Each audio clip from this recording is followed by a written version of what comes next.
our commitment is just to make sure we continue to produce some really good programming while you all figure out how we manage through this challenge. And so thank you. Dan and Nina, take it away. Thanks, Jim. Hello, everybody. I hope everybody is, hanging in there. All of us are itching to get out. Forget about business for a second and just on your personal life. I'm sure you'd love to get in a car and go do whatever you want right now. That time is coming. And we are the Small Business Council. Nina Tucker and myself are the co-chairs. And we are here in cahoots today with the Meadowlands Chamber Workforce Seminar Series. Got a really good program. I encourage anyone to look into me and Nina after this. If you want to have anything that you want to know about the Meadowlands Chamber and the Small Business Council, give us a call or give us an email when this is over. And Nina Tucker is going to introduce our two guests today. And take it away, Nina. All righty. Welcome, everyone. Tonight we're going to gain some important perspective from two seasoned marketing professionals on how to identify and grow your audience and understand how to use multiple marketing channels to manage through this crisis. So we've got two speakers today. The first one is Sheila Donovan. Sheila is a digital marketing strategist and digital trainer for small and medium businesses. She helps small businesses find new customers and build a loyal customer base. Her career in global marketing spans over 20 years, serving big brands such as Forbes, National Geographic, Dell, Macy's, the United States Postal Service, and others. Now Sheila shares her knowledge and skills with small business owners through her signature training course, I Can Market Online. Our second speaker today is Rachel Durkin. Rachel is founder and president of Paradigm Marketing and Design. Her diverse expertise of coding, web, and graphic design and marketing provides her with a unique understanding of how every piece of the marketing puzzle fits together to achieve long-term success. Each member of her team shares a deep-rooted interest in client satisfaction and work together to achieve the long-term business goals of their clients. By cultivating a culture of entrepreneurship, the team at Paradigm is able to uphold their company values, taking a vested interest in their clients' success, supporting their team members in all things, and striving for excellence in everything they do. So, without further ado, I'd like to turn the floor over to Sheila Donovan. Thank you. Thank you very much, Nina, and thank you to the Meadowlands Chamber for inviting me. It's my honor to speak here today. So I'm going to share my screen with everybody and start my presentation. So that's okay. You can see that well, Nina, the screen? Good. Yep. Okay. So I'll just carry on from here. So my topic is getting ready for rebound, how to speak to the vast middle, because this is an unprecedented time that we live in. But we're starting to see signs of recovery and rebound. So I heard a presentation, just a short video last week from Neil Brady, the Executive VP of the U.S. Chamber of Commerce. And their research indicates that there are some Americans that are dying to get back to normal and are ready to jump right in. Roughly 10 to 15% will wait until a cure or a vaccine is ready before they resume their normal activities. But the vast middle wants to resume normal activities, but they also want assurances that businesses are taking steps to protect them. So I'm going to talk today about how you can market to the vast middle. So we have the super cautious, and there are people that are so over COVID. Now, you probably want to have some mixed messaging out there, but the largest segment of the population probably falls into what we call this vast middle. Now, I want to give you a little bit of my history because I think my perspective is really important, and the history. So I have 25 years of global marketing experience. I owned a global marketing company, which I just sold back in October of 2019. And I had some big brand name clients, Cornell University, Chanel, Dell, DHL, Forbes. And this isn't my first time at the crisis rodeo. In the early 2000s, shortly after 9/11, I was in the direct mail business. We were mailing catalogs and direct mail overseas, doing extremely well. Everything was going along wonderful. Then people started putting anthrax in mail. Talk about a business killer. It came to a screeching halt. So I had to reinvent the business that I was doing. So I focused very heavily on data analytics to make sure that we got the best data, the most useful data to our customers. And then starting in 2018, this has been going on for a few years, European privacy compliance, it's virtually impossible to really work with European data, especially on American soil. So I had to pivot my business, and now I do digital marketing strategies for small businesses. So I've been to this rodeo before, so I like to come with a message of hope and optimism because we can get through this. So I want to talk about my goal for today. It's to help you learn how to identify the vast middle. Who is that? Who is that for your business? And I'm going to focus on just two platforms, which are Facebook and Instagram, because they have the largest user base of people with disposable income. And I'm going to show you how you can create high performance, low cost strategies that work on almost any marketing budget. But before I dive into that, I want to talk about the reality of social media marketing today. It is pay to play. Facebook is an enormous company, billions and billions of dollars, because social media organic reach is like 1% to 2% today. If you want your message to be seen, if you want to truly attract new customers, you have to pay to play on the platform. But the good news is that you can really advertise well with a very low and moderate budget. And I want to talk about two important terms today that I'm going to introduce is marketing funnel and return on ad spend, because I want to show you how you can capitalize and get the best results in these two areas. So why is digital marketing so powerful? So obviously I have this really long career in direct marketing, doing global marketing. Days of old, we would take lists and build databases, compile data, do analytics. Right now, social media and digital marketing lets you inside the head of the consumer. And how does that work? Well, we all have one brain, and generally speaking, our thoughts fall into two categories: work life and personal life. And in your work life, you might be thinking about personal development, team building, promotion, vendor selection, whatever that is. And personal life, maybe your mortgage, car insurance, youth soccer, elder care, whatever your personal issues are. We act upon our thoughts these days by clicking. And like it or not, everything we click on online is analyzed and tracked. And I know it can be a touchy subject and an area of concern for some people. That's a subject for another day. I can teach you how to protect your privacy online, but you can run from it or you can profit from it.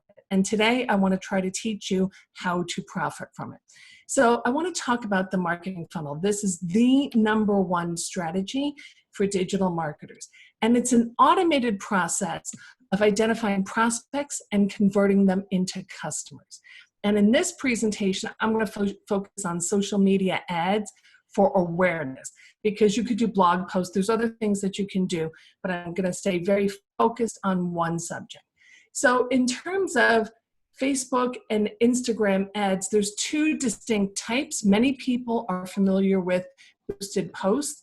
They're easy to use. It allows for retargeting. You can build an audience, and they're very economical. Then there's the more advanced type of ad, which you would use Facebook Business Manager. It has far more features. You can target specific actions that somebody will take. Facebook knows in great detail who is likely to watch a video, who is likely to download a PDF, who is likely to go to your website and fill out a form. So the more advanced advertisement forms, they can zoom in on your behavior and serve ads to people that will actually exhibit that behavior. But it does require more advanced skills. So I'm going to do a demonstration of boosted posts a little bit later. So I ran some ads this weekend after I was invited to do this presentation. I hadn't planned on it, but I said, let me throw some ads up and see. And so I have something to talk about this weekend. My only goal, I didn't want to sell a single thing, didn't want to sell anything. I just wanted to narrow an audience because I found a new audience, because we're talking about this vast middle.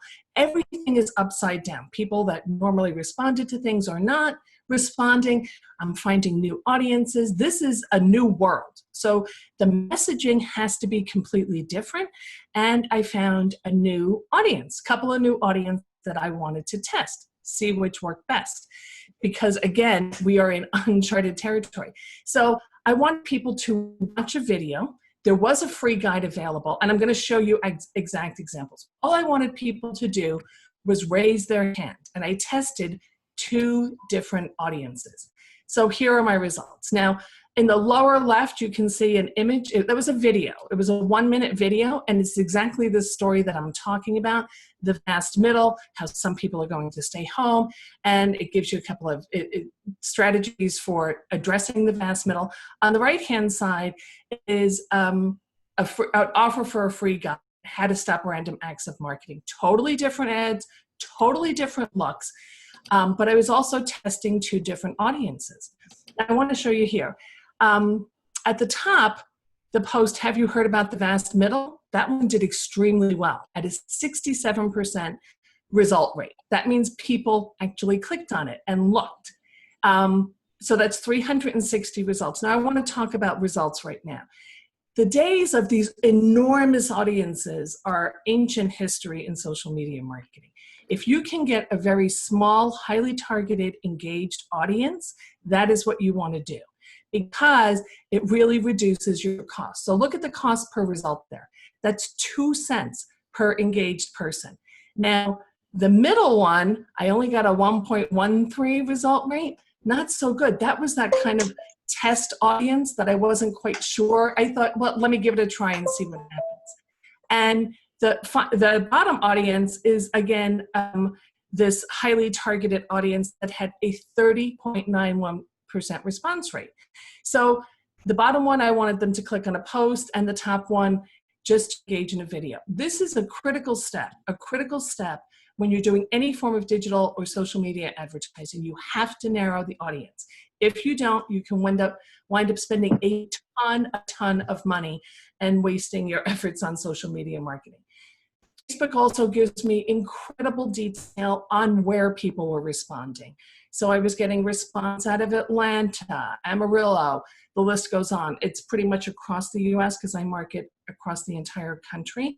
But there's certain, New York was very responsive this week, surprisingly Texas, but Alabama and Missouri, we saw them on the news this weekend. You know, they were just living life normally, very little response there. So what does this tell me? This tells me where I should put my effort, where I should put my time. I will absolutely remove certain regions of the country.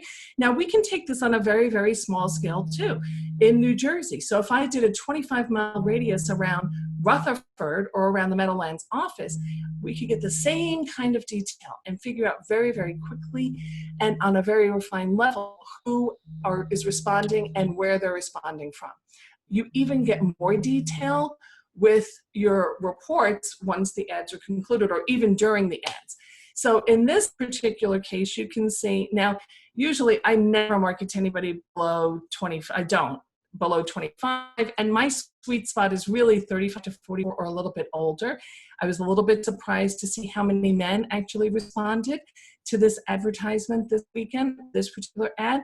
But again, I want you to take a look in the lower right-hand corner, cost per result, 3 cents. Now, it's important to understand that entire story. This is just one step that anybody who has a Facebook business page can do to identify their target audience and start getting their messaging out there.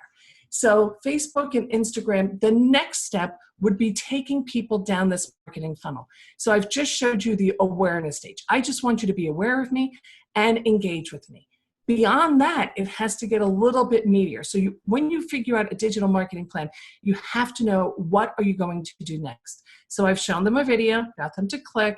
Next, I'm going to make an offer and see if I can get them to sign up for something, sign up for training. That's the way that I work. Or call me or message me. And ultimately, we want them to be a customer and purchase, and then, of course, retain. And there's all different types of strategies. Now, I want to talk about one thing with Facebook ads that you can see on your screen right now. Last year, they introduced special ads categories. So if you are in housing, credit, and financial services, you cannot discriminate. So some of your targeting capabilities, which I'm going to demonstrate right now, can be limited. So I wanted to just bring that up, but it still works extremely well, and I'll show you how in just a few moments. So what I've just shown you is the fact that the critical step, and never skip it, is identifying your audience. And you can do that with a couple of different strategies. So Facebook and Instagram ads, you got to figure out who specifically you want to target, what type of behavior do you want Facebook to find, and how are you going to get their attention. Video or graphics, bright colors works well on Facebook. What will you say to them? So you always have to figure out every aspect of your marketing plan. And call to action, what do you want them to do? Do you want them to sign up, message you, call you? What do you want them to do? But the goal always is to narrow the audience first and test, test, test, and never stop testing. So I want to take you to a live demo because I've told you all about me, but I want to show you literally how you can do this. Video is very, very hot, and there's a free application out there that anybody can use, and it's called Canva. So I'm going to demonstrate that right now, and then I'm going to go into boosted posts. So let me just show you Canva. Now this is Canva. And this, anybody can sign up at Canva. And the beauty of Canva is that if you want to make a video to post on Facebook, here they are. All of the formats that you need, plenty of free ideas. You do not need to reinvent the wheel. If I wanted to use this video, just grab it. And I could put my own video in. I don't have time to do a full demonstration, but I do highly recommend if you're new to digital marketing or need help with creating any kind of graphics, there's plenty of ideas here. You can put your own brand on it if you want to. So Canva is a great tool. They have all kinds of standard templates, which is a wonderful thing. So now what do you do with this video or this graphic that you create? So I am here on one of my business pages, the Sheila Donovan Marketing. So if I wanted to boost a post, and I'm just going to pick any one, boost a post. Here's where people make a lot of mistakes. I've told you, you've got to narrow the audience. That's the first thing you've got to do. So you can figure out, do you want to get more website visitors, get more engagement? Do you want people to message your Facebook page? You have a lot of options here, and they're pretty self-explanatory. But we're going to say we're going to get website visitors. Okay, now choose people to targeting. This is where a lot of people overlook this step. This will just say anybody 18 to 65 living in Boonton, New Jersey. It's picking up my IP address.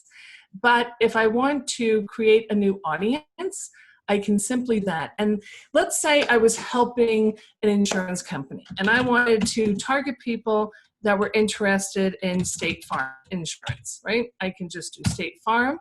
Oh, sorry, down here, detailed targeting, State Farm. And click on Browse and State Farm interests. I can also find people that are interested in Geico, and I can go on and on and on. So you can actually target your competitors. Then you can do education level, financial, life events. You know, if people have an anniversary, they're away from home, their birthday, they're in a long distance relationship, recently engaged. So there's a lot of opportunity to get very, very specific, and their behaviors, consumer classifications, digital activity. You can target people that use iPhones. I mean, it's very specific. So when you're creating an audience, you want to target people that have an interest in products or services that are similar to yours. So if you're getting ready for this rebound, and you want to expand your audience, you would identify people that are likely to buy your product or service that are similar to your existing customers, and you can target them that way. And then you can craft messages for all three categories. You know, it depends on your business. You know, if you're in the senior care business, I think it's going to be a while for you. Restaurants are going to start opening soon. But if you're in something that's so necessary as insurance, financial services, I have a couple of more examples that I want to show. So I'm going to go back to this, right, my presentation right now, and give you a couple of different examples. Fidelity Investments, because a lot of people will tell me, oh, I'm in financial services, I can't use Facebook. Well, Fidelity does, and every single one of their competitors, and they are all over Facebook constantly because they know their ideal customer is on Facebook. And Fidelity, I've watched them over a number of years, and they spend a lot of money. But one thing I've noticed is that their branding, and branding on social media is very fluid. I used to work with National Geographic. We would go to great lengths to make sure that National Geographic yellow was absolutely perfect. You can't control that on social media.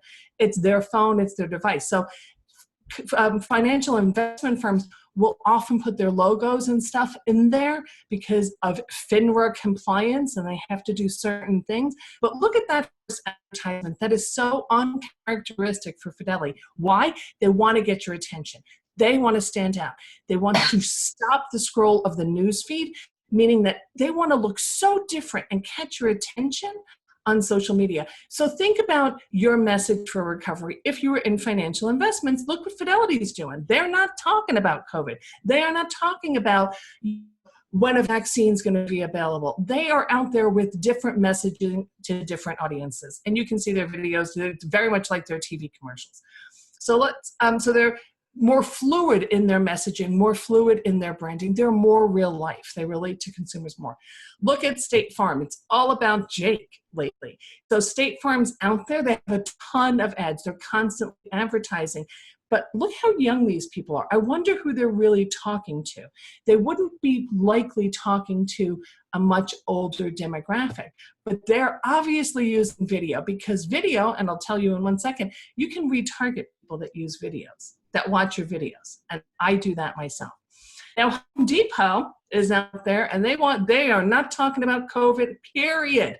They want you in their store. They want you shopping. They have so many ads running online, great videos, but also they are selling everything from garden stuff and household items, luggage. I didn't know you could buy luggage at Home Depot. They are so actively marketing on social media. Now, I didn't go too deep into Instagram, but notice at the top you'll see the Facebook logo and the Instagram logo, because you can reach the same audiences on Facebook and on Instagram. So what can you do? Because my time is pretty much, well, I have about like 7 minutes left, but I moved through quickly, so that'll leave more time for questions. But what can you do? Whatever you focus on, you will get more of. That's what Tony Robbins said, and he's right. So when you're out there trying to build your audience, if you're going to use digital advertisement, I say speak to the vast middle. If you constantly talk about COVID and COVID worries and vaccine, that's what you're going to get. You want to try to attract people, and you want to use a marketing funnel. So you want to have a strategy of awareness and then pull them through this funnel. Now, I want to point out here, I showed you some very cheap costs for video engagement. That's because this is what I do for a living, and I have a very tight strategy, and I use video and very precise targeting. But I want you to understand it gets more expensive as you go through the marketing funnel. But if you have a good strategy and good messaging, and you can identify your ideal target audience, you can do it very cost effectively. So I say start with boosted post, test, test, test, and never stop learning. So I'm going to have a summer social. If anybody's interested in that, you can get in touch with me at my email address or by phone. And I do digital marketing training strategy. I do done for you services, done with you services, but I'll be starting up a summer social soon to teach small business owners how to actually market online to grow their business. So that's my presentation. I am done more than 6 minutes early. So that's it. That was a great job, Sheila. And I'm sure there's going to be quite a few questions towards the end, and hopefully, even if we ran over time, if everybody's okay, hopefully everybody's going to want to ask questions. You'll get a chance to explain some of this a little bit more in detail to us. Sure. So we are going to bring on Rachel now. Okay, let me just let go of, I have to stop sharing my screen. Okay. And let's, where it went. Okay, stop share. There we go. Perfect. Rachel, you ready? I'm ready. Well, we'll see. Being advance, and if my coworker walks in, I hope he has pants on this time, but we'll see how it goes. He's 4, so it's not quite as weird as the adult coworker, but we'll see what happens. All right, so thank you everyone. Sheila, that was wonderful. So what she talked about today was a lot of the top of the marketing funnel, which is where we start to pull people in and drive them through. And I'm actually going to talk a little bit more about bigger picture positioning and messaging and a little more of a broad scale. So I actually think this is a great complement. Quickly, a little bit about Paradigm and myself. We are a web branding and marketing agency. We have 11 employees and then a couple contractors we work with on a regular basis. And we focus primarily, we do have about 25% of our client base as nonprofit organizations, but the rest of our clients are almost primarily, with the exception of a few, professional service organizations. And when you're thinking about professional services, there's a couple things that you want to consider. First, you're talking about quality over quantity, as opposed, you're not selling a widget. You don't need to sell thousands of them. You need to sell a much lower number at a much higher rate. And what I'm going to mention today is something called the touch process. So the touch process is how people move through your funnel. And on average, it takes about 9 to 13 touches in professional services, maybe a little bit more, to engage your audience and to build trust in your brand in order to get them to buy from you. And so the goal in professional services, when you're marketing that, is to drive people through the marketing funnel and semi-automate those touches, and then pass it over to a sales team that will close the touches in a reliable way. And just to touch on that, my background, actually, in one of my past lives, I worked at Pfizer on the professional side for over-the-counter brands. And our job was to train the sales team how to train the doctors to push the product. So it's about like this wraparound strategy of marketing and sales. So, there's quite a few stories of what's happening during this time. So I'm going to share a couple of case studies with you on what's working and what's not. But first, I want to talk about the facts. So, on average, small business supports 53% of the U.S. workforce. And in 2008, when the economy tanked, a lot of companies went out of business, so 170,000, and we moved into what was called a gig economy. And if you remember, a lot of people started their own businesses. There was a huge influx of 1099 workers. And out of the ashes grew companies like Uber, Airbnb, and Amazon. I think really got their footing there. They kind of moved from a bookstore service to, the big boys facilitating these gig workers. And the reason I'm sharing that with you is because every single crisis brings innovation. So I'm seeing some clients, it's kind of fascinating, the different, approaches here. And I do a lot of studying of psychology and mindset on how people perceive things. But you've got the people, there's a fight or flight response happening. And we're kind of getting through it now, but especially in the beginning, you either going in your bunker and hiding, laying off employees and like trying to figure out what's going to happen next, or you were fighting through this, doubling down on marketing and like you were going to win. So out of this, I was also watching CNBC this morning. They were saying the banking industry is moving 5 years of digital innovation in a matter of 2 months. Like it would have taken them 5 years to get to where they're going to be. And so the reason I'm sharing that with you is because I think there's a couple of factors that are going to decide how a company is going to live or die during this crisis.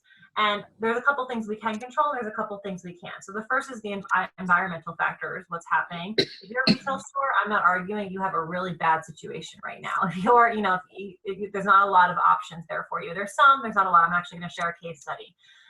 If you have cash reserves, you can hold on for longer. You can pivot, you can innovate, and you can adapt. You have more time to do so. If you don't have cash reserves, you have to do it a lot quicker. But the biggest thing that's going to dictate growth or failure is going to be innovation, application, and the evolution of the company and how you pivot.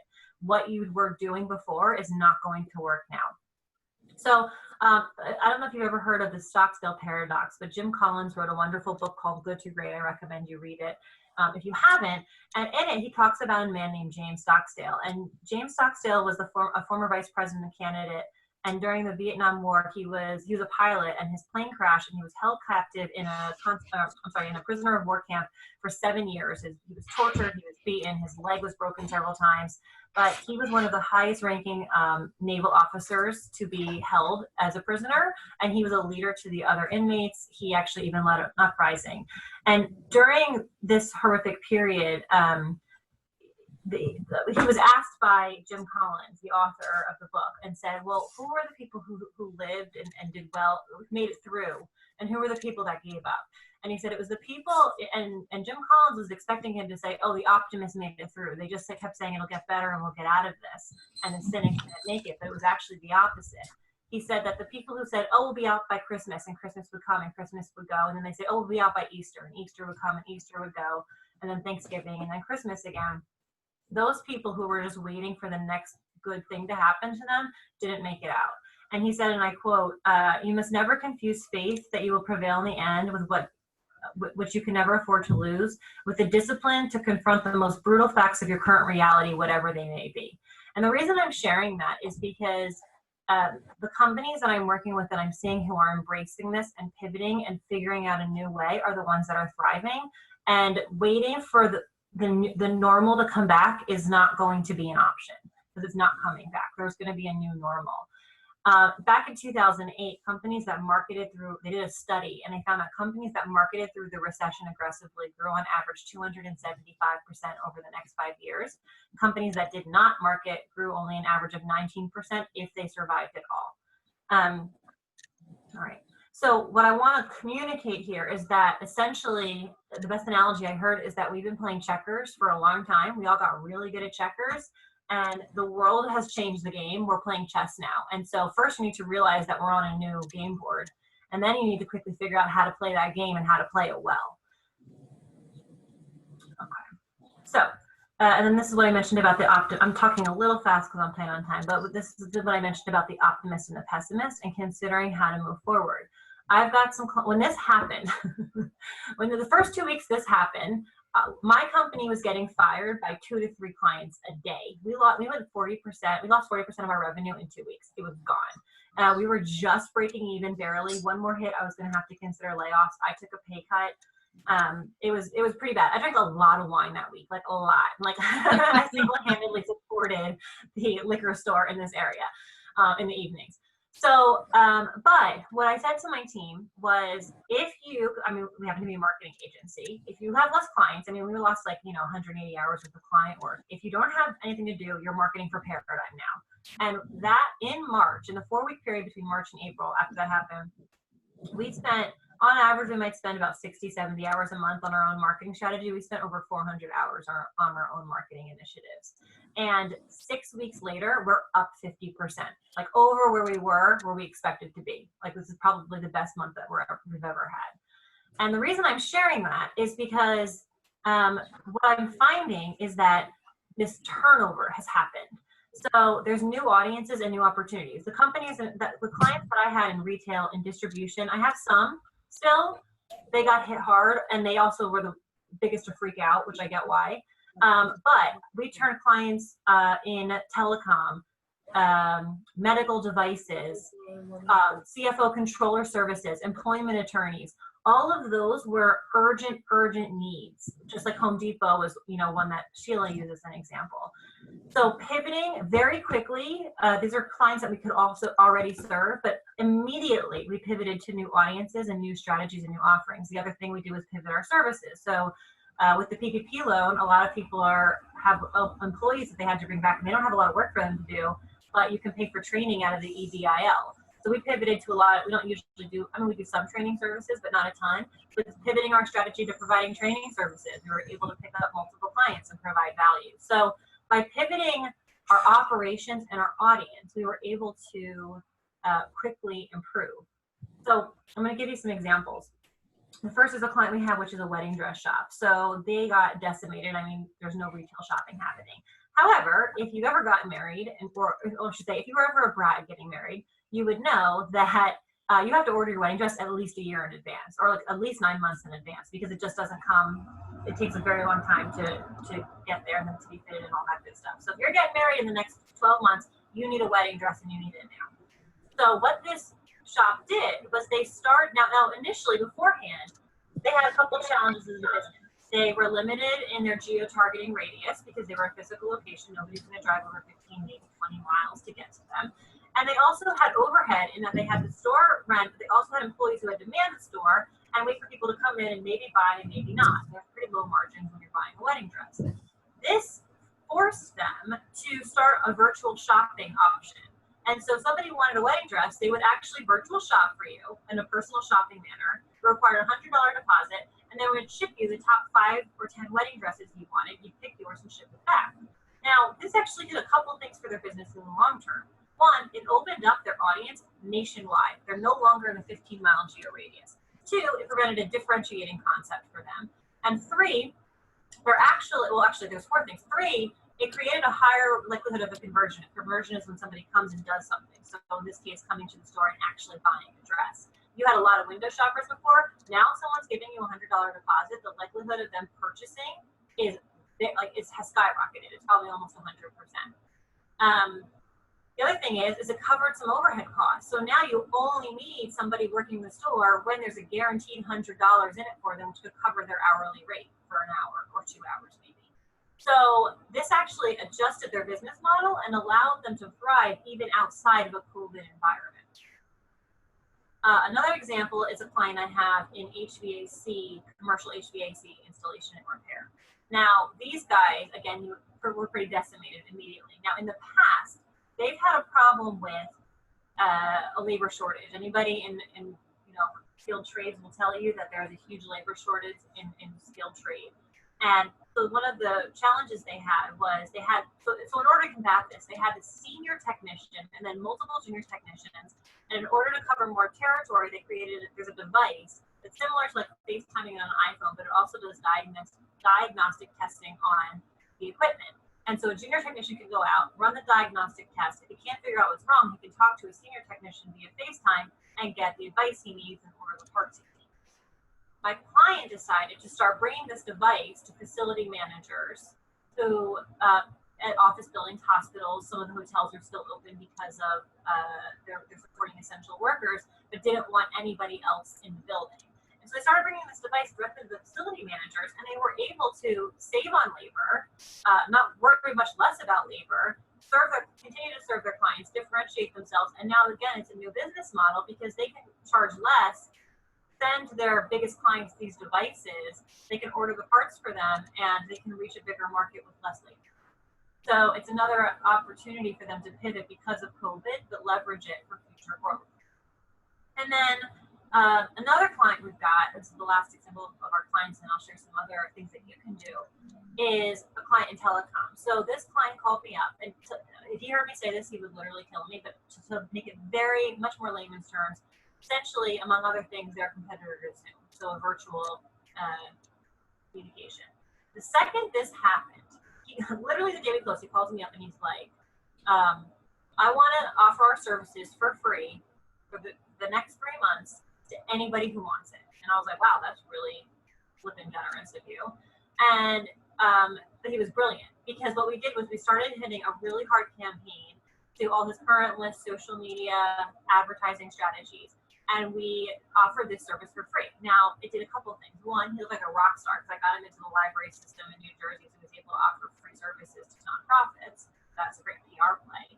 But then 2, he's able to, there's this thing called friction. There's a TED Talk on it. I'll be happy to put the video in the chat. That people are resistant to friction. That's actually the #1 reason people don't buy. Hence why we're all addicted to Amazon.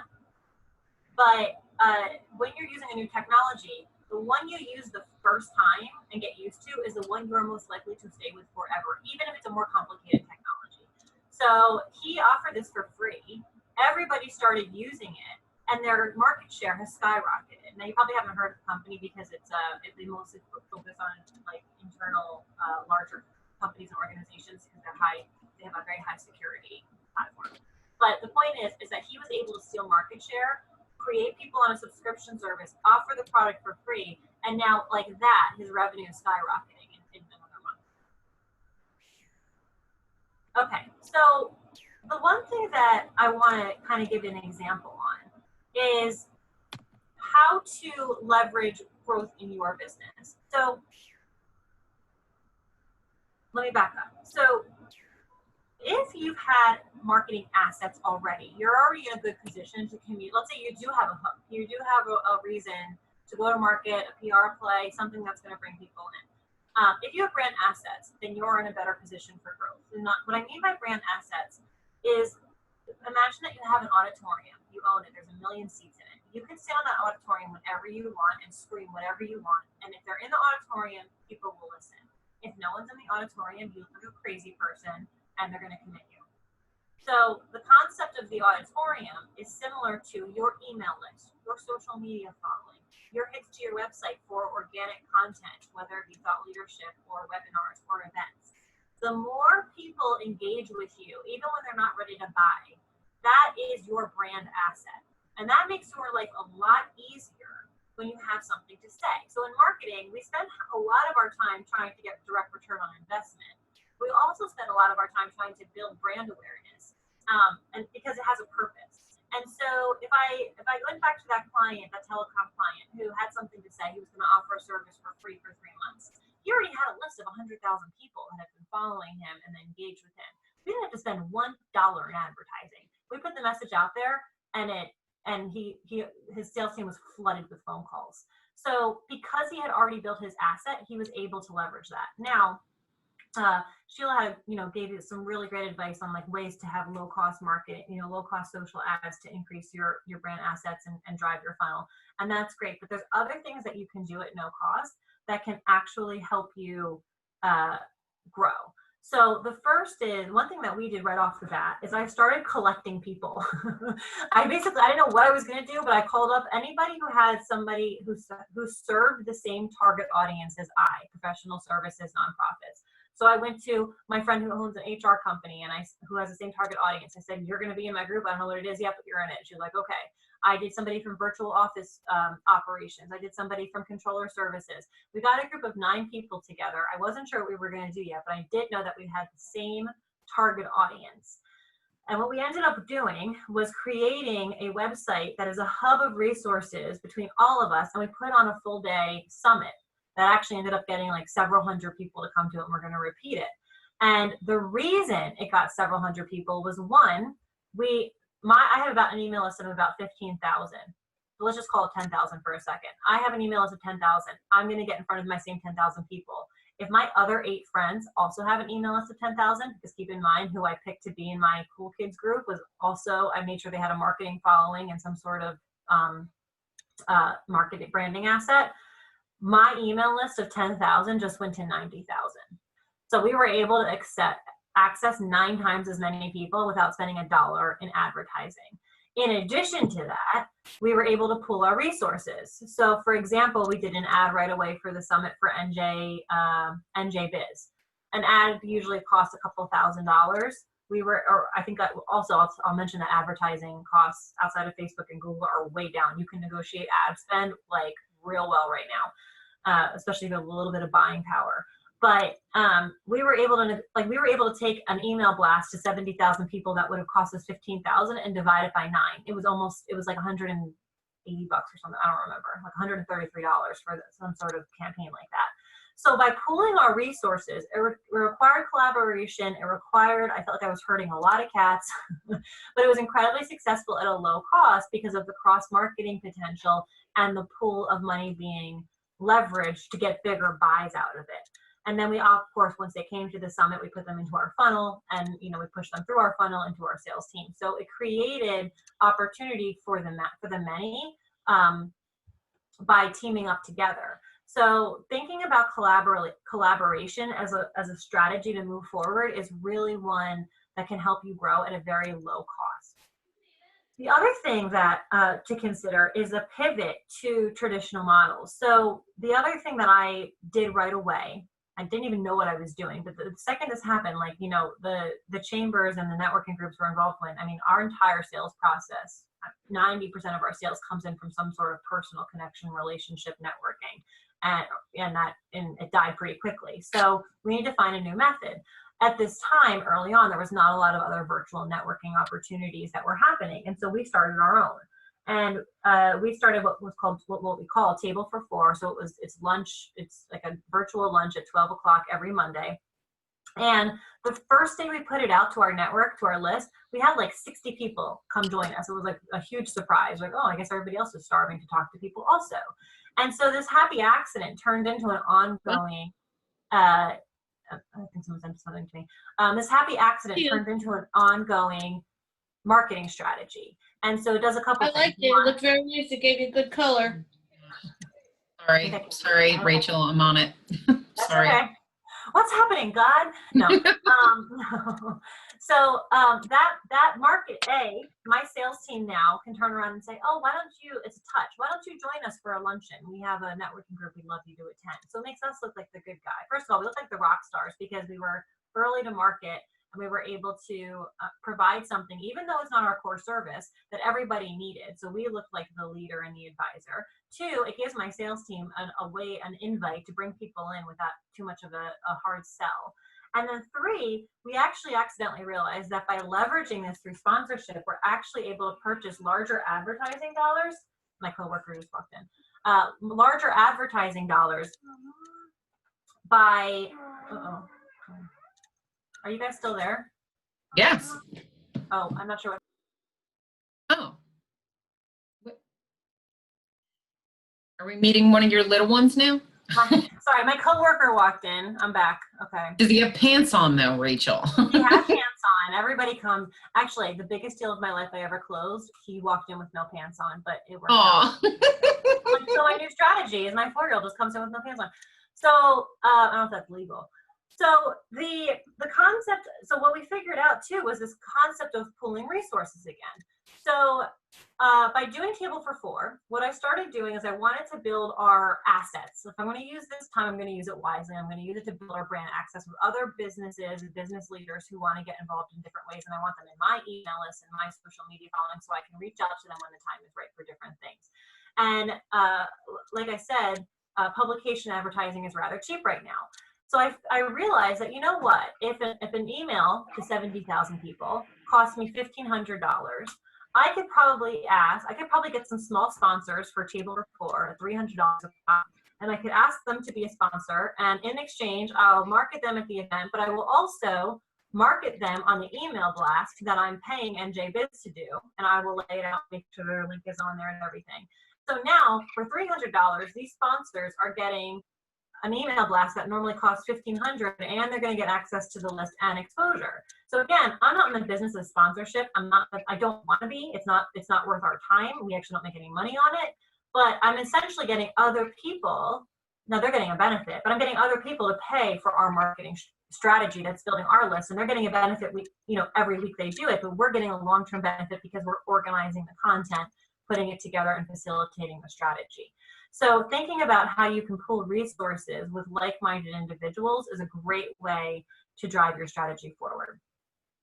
And then the last couple things I'm going to say is be the first to market and dominate it. So in the past, my team always worked with slow and steady wins the race. We would plan a marketing plan. We'll have a whole plan for the year. We plan out by quarter the campaigns.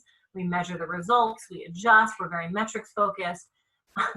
When this happened, I was like, throw everything you've got out the window. We get to plan 2 weeks at a time. That's it. Because the economy and the situation is changing at such a rapid pace that we really only can plan 2 to 3 weeks at a time. And, Sheila said something interesting, and I agree with her, but then in some areas, I don't agree about the messaging that we're all sick of hearing about COVID. I'm sure, well, we are all sick of hearing about COVID. I agree with that. But what we're finding is, in our caveman brains, we still have this fight or flight response. And so, think about it. Like, if you see a crash on the highway, you have to look. Like, you don't want to look, but you have to look.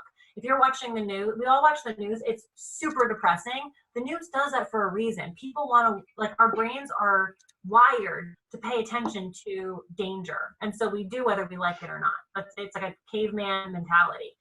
Now, I'm finding in messaging, if you do it appropriately, if you use the words, pandemic, COVID, economic disaster, those are ranking much higher in searches even now, and in clicks.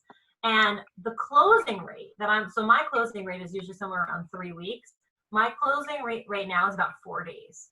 And but they're either closing or they're not. So there's this new audience DNA. Not only do you have to identify the clients that have opportunity in the marketplace, but you also have to identify clients that have the mindset to want to take that fight response. Because if they're kind of waiting for it to end, we call that the emotional DNA. Nothing you do is going to convince them.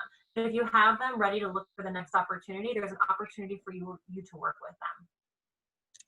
So a couple takeaways would be, one, to continue to cultivate your network. So how can you collaborate? Who can you strengthen relationships with? And how can you pool resources? Another is conducting strategy sessions for business leaders. In addition to pulling together that network of those 9 people, I also quickly pulled together a group of masterminds. What are we doing about this? I'm on a bunch of CEO calls every week. How are you handling your employees? How are you handling your marketing strategy? How are you handling your finances and your forecasts? Because we cannot do it alone. Like you kind of get into this panic mode and you cannot see the forest for the trees. So I encourage you to do strategy sessions, coaches, and mastermind groups. And think about balancing the short-term necessities with long-term growth potential. If revenue is flat or down, again, I'm just one person, so you should consult other strategists. I'm a big believer, and the stats do show this. If you're gonna lay everyone off, not because you have to, but because you're worried. If you're going to lay everyone off and you're going to hide in your bunker, you're going to get 19% growth over the next 5 years, if any. If you take your resources and you put it in where they need to be to grow your business, you have a better potential to come out of this in a very positive way. And for a while, we were talking about this kind of V-shaped recovery. I don't think that's happening now. But at the end of the day, the world is going to recover. Where it's going to be a new world, but it's going to recover. And you can either be at the front of the line when the rocket takes off, because you've been marketing through this, or you can be still hiding in your bunker and then come out and be like, what happened? And you're not know what's going on. So I encourage you to kind of stay abreast of what's going on and keep pushing ahead. I will say we do offer strategy sessions. That's one thing that we started doing for collaboration for different clients. If you want a 30-minute strategy session, we're offering them for free for 30 minutes. So if you want to collaborate and discuss ways that you can pivot your business, change your operations model, I'm happy to have that conversation, or one of the strategists on my team can have that conversation with you. Awesome.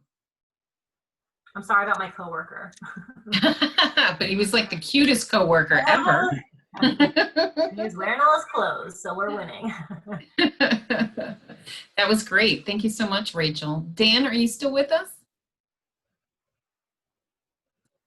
Okay, I'm going to unmute Nina. I'm not sure where Dan is. Yes, I'm here. I'm sorry. I couldn't find my mute button. So we are going to open up to questions. I see that there's a few in there. One of them was answered once. Actually, I have one. While I look for some more, I have one that I was thinking of. I listened to both guests, and it was funny that Rachel had said our caveman-like brains, which I tend to agree we all tend to have sometimes. But my question is for both guests. Is it possible that the new normal is going to change that when it comes to the consumer, where they just went through a very large education process of a lot of the tricks of the marketing trade, and will they maybe be less caveman-like on the other side of this and looking for more transparent marketing with no angles or twists? That's my question. Yeah. So this is Sheila. So here's what we know. We don't know. Okay. So we don't know. We've never been through a COVID event like this. So when I talked about the vast middle, it really depends on your business. Like if you're in the nursing home business, good luck to you, right? How long is it going to take restaurants to open? So in terms of your messaging, I just look to some of the big brands to see what they're doing. Home Depot, they don't say at all that we have a safe and clean environment. They might have a few months ago, the touchless delivery and all this stuff. They're transitioning their message. So you can very easily test on social media. And like I showed my results, there was one audience that I was totally wrong about, right? So it's very easy to test. So how do you know? Test. Because you don't know is the answer at this point. What people, we're going to recover. Rachel's absolutely right. We all know we're going to recover. I've been there before through anthrax. I mean, we went to zero business, zero in 2 days. It just took, we had to figure out what people wanted. So you have to figure out what people want, how they want you to deliver to them. And really you have to be responsive, but there's a million ways you can test. So while I saw one comment, which is kind of related to this. So Jeffrey talks about that this is Ad Manager. So I want to make it clear that I showed some basic techniques. I mean, we'd be here till 5 o'clock tonight if I went through everything possible on Facebook and Instagram.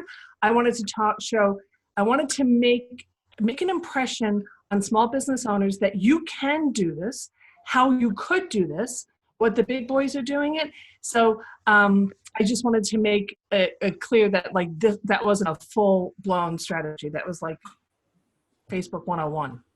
So Great. Dan, I'm not sure I really understand your question.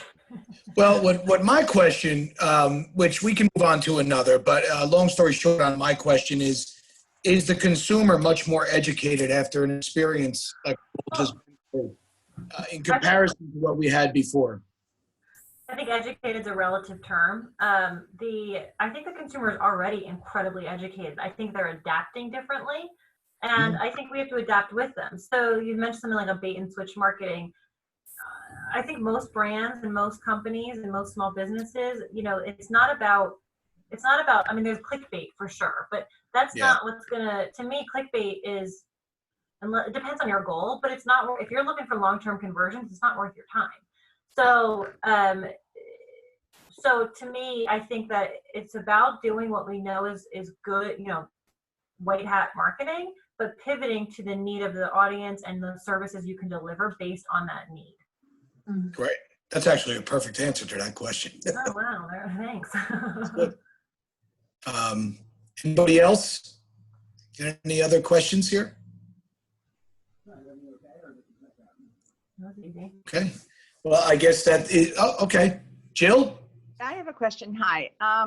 Actually, I think for Sheila. My business is a small business, but it's B2B. And is it possible to do Facebook marketing on a B2B level? yeah. So who do you target? Property managers, real estate agents, and landlords. Yeah, real estate property managers, yes. Because there's an industry function that you can target on Facebook, and then also realtors are easy to get to on Facebook. So yes, very easy. Landlords are tricky. Yeah.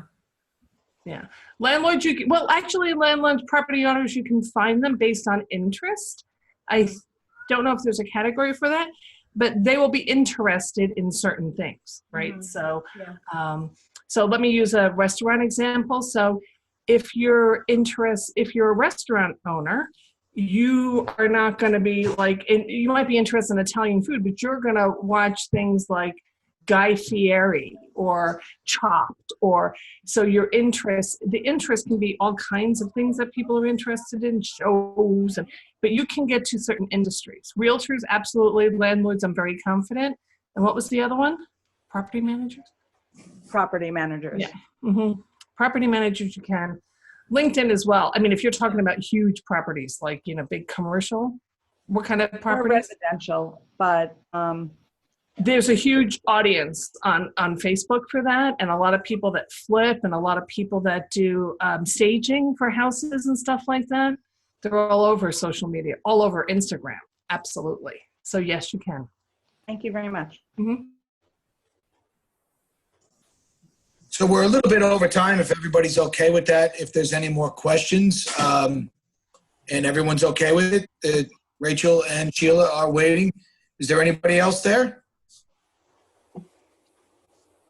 So, Rachel, I'm going to ask you and to give us some closing statements, what you think about the state of the world. I know you've already told us that already, but give us what else you want to say before we sign off today. So do you want to go first, or? Oh, me? No, go ahead. Okay. That's it's a very loaded question. So I think just what we said, I think if you're going to go away with one thing, it's going to be about, so let me back up. There's 3 things you should consider in marketing from a very high level. One is your audience. Who are they? What is their emotional DNA? What are they thinking, feeling? What is their perceived pain, and what is their actual pain that you can solve? Should you be pivoting your audience? Is there an opportunity to pivot your audience? That's 1. 2 is your messaging strategy. What are you saying about yourself and your solution, your value proposition to differentiator, but are you saying it in a way that will resonate with your target audience? I'll give you a great example of that. 90% of the marketing deals I close are people who come to me because they say they need social media marketing. And social media marketing is about this much of what they really need to successfully execute a funnel and a strategy that's going to close deals and hit the ROI that they want. However, so I wouldn't say, hey, you need social media marketing, because I think they need much more than that, and that's a piece of it.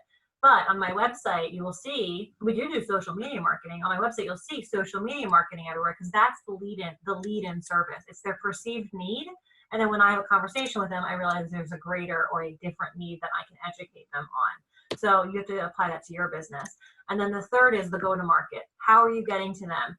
I can tell you people are way more active on LinkedIn right now than they ever have been. And Sheila mentioned that, in Alabama where they're open, you're not getting as much digital engagement. It's very true.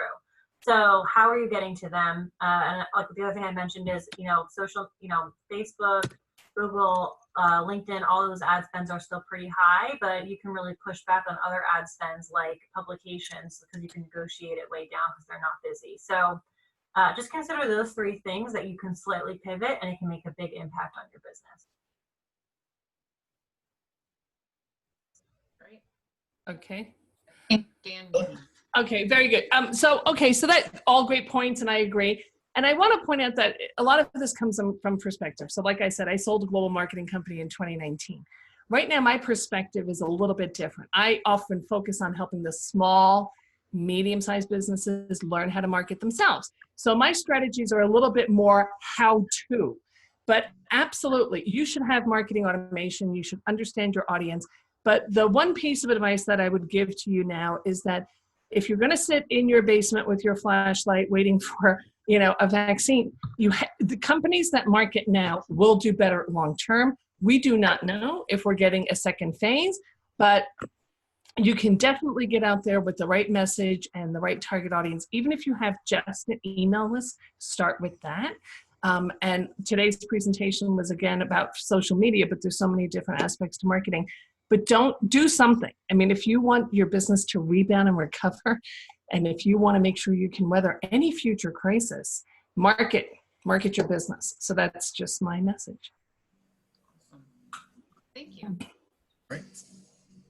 Alex, you want to bring us into a closing? Yeah, that's it. Thank you so much, Sheila and Rachel, for really very informative stuff. I think I might have mentioned this to Sheila in the past, that I used to do a lot of social media marketing. So yeah, like both Rachel and Sheila have said, you want to know who your audience is, you want to know what you're going for, and you want to know what you're offering them. So I think that was really informative stuff, very insightful. So thank you both very much for being here today.